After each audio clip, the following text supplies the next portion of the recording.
Sébastien Lecornu a présenté sa démission du poste de Premier ministre, moins d'un mois après sa nomination. Une démission éclair qui plonge une fois de plus la France dans l'instabilité politique. Depuis les dernières législatives, aucune majorité claire ne s'est dégagée à l'Assemblée nationale. Chaque gouvernement dépend donc d'accords fragiles et temporaires avec l'opposition. Emmanuel Macron espérait que Lecornu, réputé pour sa loyauté et son profil modéré, parviendrait à ramener le dialogue entre le pouvoir et les forces sociales. Mais dès son entrée en fonction, Lecornu s'est heurté à un refus quasi unanime. La gauche l'a accusé d'incarner la continuité d'une politique libérale impopulaire, tandis que la droite l'a jugé trop faible et sans vision économique claire. Son gouvernement a été critiqué dès sa formation. Plusieurs ministres proposés étaient associés à des controverses, et la presse a rapidement qualifié cette équipe de copie pâle des précédentes. Puis est venue la crise budgétaire. Lecornu a voulu faire adopter un plan de réduction du déficit public en baissant les dépenses de l'État.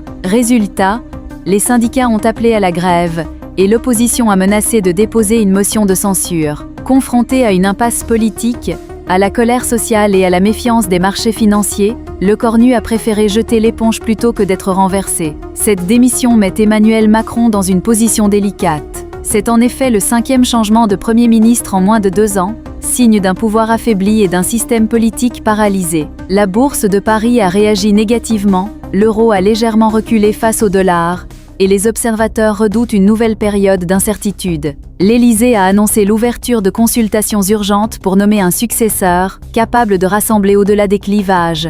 Mais les analystes restent sceptiques. Tant que le Parlement restera divisé et la rue en colère, aucun Premier ministre ne tiendra longtemps.